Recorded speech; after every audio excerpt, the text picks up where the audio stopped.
First question is, do you pronounce it ukulele or ukulele?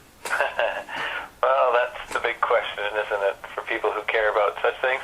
It's a bit like saying, do you say Paris or Paris?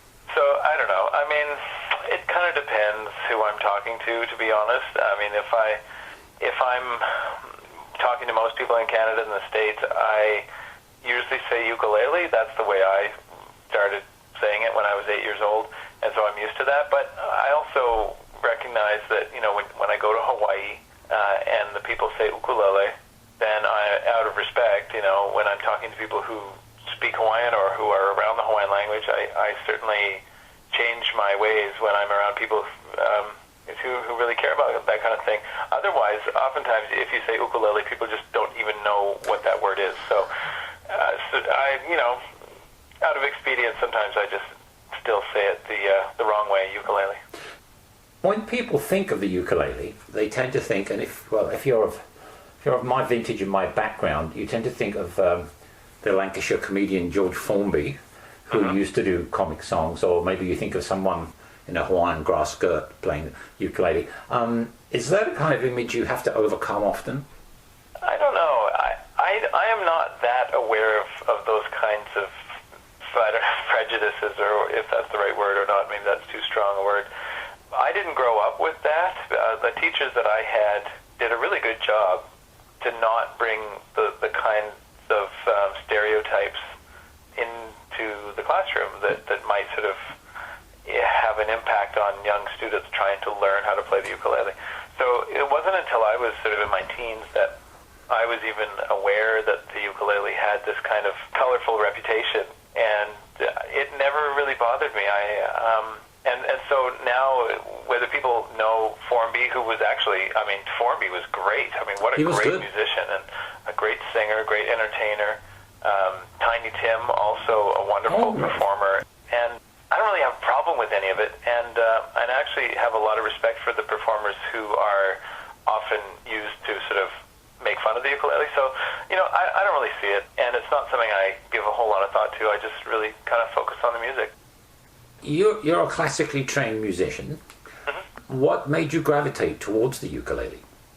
Well, I started playing the violin when I was little, and that was my parents' choice. They got me involved in the Suzuki program here locally, and then I started playing the ukulele when I was 8. So I grew up from a young age playing both of these instruments and learning from both of the instruments. But the thing with the ukulele is it was, like, I have to admit, the ukulele was always a little more fun than the classical stuff, and it kind of, in some ways, kept me sane, you know, because it had this sort of, it was a little more, I don't know, it was a little more open-ended and more creative in a lot of ways.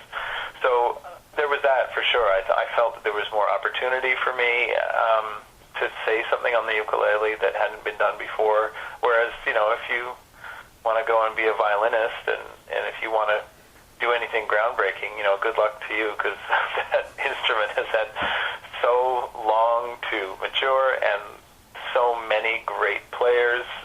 You know, it's just a much bigger hill to climb, whereas with the ukulele, it's so new. It's so, the instrument is only 150 years old.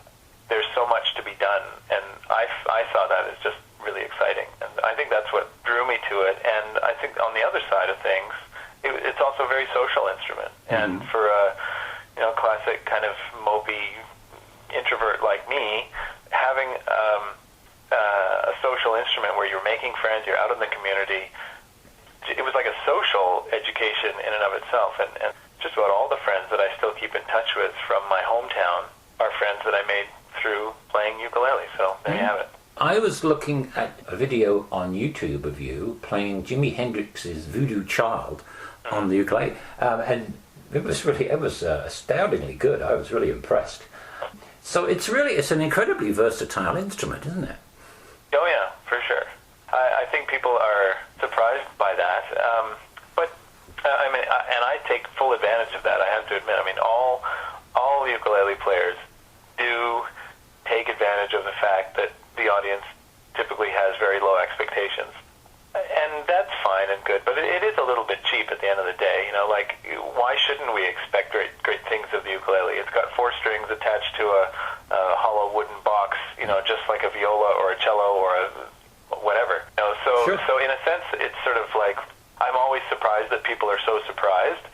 You know, I don't want to take that away from them, because I think it is pretty entertaining when you see an instrument do things that you didn't think it could do. It's like when you see Spud Webb, you know, who's like 5 foot whatever, doing a slam dunk on the basketball court. You go, wow, I never knew, like, the little guy, you know, go underdog. Yeah. You know, and we all gravitate, I think, to that kind of cheering for the little guy. And the ukulele, you know, for better for worse, it's the little guy, it's the underdog, and we take full advantage of that. How would you describe your music, the music that you play? Well, I guess the closest thing would be folk and roots, because my wife and I, Anne, is always with me, and we're singing in harmony, we're writing songs, we're playing acoustic instruments.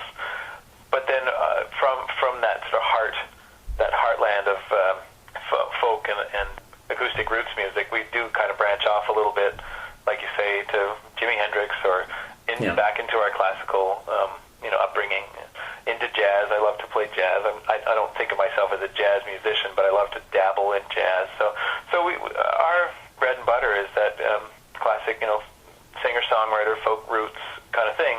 But we do like to venture outside of that from time to time as well. So is your latest album, The Old Silo, and does that follow your usual style of music, or does it break any new ground for you? I think it definitely breaks some new ground for me in a few ways. Number one was working with Joel Plaskett as a producer. Well, I'm a big fan of Joel, and he's been a big influence on my music. And to have him there guiding me through and putting his spin on it, that was amazing. It really focuses more than ever on the songwriting, which is something new, because way back in the day I started out as an instrumentalist only, you know. So I feel like this is only furthering this sort of journey into poetry and into songwriting that I've been on for the last few years. And also it goes a little bit more rock and roll than I've ever gone before. Yeah. I think maybe that's Joel's bad influence, but you know, there are a couple of tunes on there that I listen to now and I go, well, that's that's pretty rock and roll. Yeah. Certainly a lot more rock and roll than I've ever gone. But then again, the album also has some very, very tender and still and very melodic and beautiful moments. But I think it just opened up on either end of the spectrum for me. And I think, again, that's partly working with a producer who can push you to places that you've never been before. Yeah. What are you planning for Mariposa? Are you going to be doing workshops as well as performances? Yeah, I'm hoping to do workshops. I know Mike sent out an email saying, who wants to do workshops, and right. What are your ideas for workshops, and who do you want to do workshops with? Uh-huh. That was cool, because I definitely put in some requests there. I don't know if my wishes will come true, but I definitely requested to do some workshops with some of my favorite performers, so we'll see what happens. Is your wife, Anne Janelle is your wife? Yes, Anne Janelle. Is she, and your music partner too, is she going to be at Mariposa with you? She definitely will be. Okay, yeah. So she's performing, or just accompanying you? No, she'll be performing with me. We really kind of perform as a duo almost always these days, and it's so much better as a duo. I mean, everything, like I like to say, everything's better with cello, and certainly better with her playing cello, and she's got a great voice, and she writes great songs, so we're going to be there as a double whammy.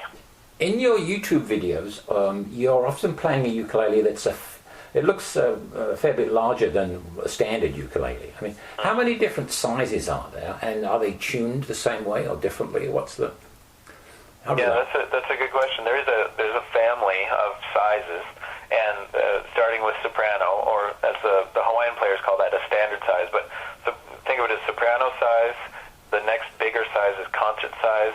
One bigger than that is the tenor size, and those three are all tuned the same way, or at least they can be tuned the same way, all three different sizes. So the difference is not in the tuning, but more in the tone and the feeling on the neck. And then there's the larger I was playing in the Hendrixs video. Right. So that's the largest size, which is tuned a little bit lower, more, closer to being in the guitar range of tuning. So you've got these three sizes that are tuned the same, and then you've got sort of like the big daddy of the ukulele family, which is the baritone ukulele, which is almost identical to a tenor guitar, and that's where the two instruments kind of cross over. Okay, well, that's interesting. Well, listen, James, I think that's pretty much all I have to ask, except, do you have anything else you'd like to add? I don't know, other than the fact that we're just really looking forward to, both Anne and I are really looking forward to coming back to Mariposa. It'll be our second time, and we have a lot of fond memories of the first time, and I remember going there. Our first time we had a tweener set, on the main stage, and just before we're going on for our tweener, one of the stage manager comes over and she says, I'm so sorry, but Gordon Lightfoot just showed up and he really wants to play. And would you be okay if Gordon sort of opens for you? And we were like, did we just die and go to heaven? And so we ended up playing our little tweener set right after Gordon Lightfoot and before Jan Arden. So that was one of our big moments on stage, and so we have a lot of good memories of Mariposa and really look forward to being back on that stage.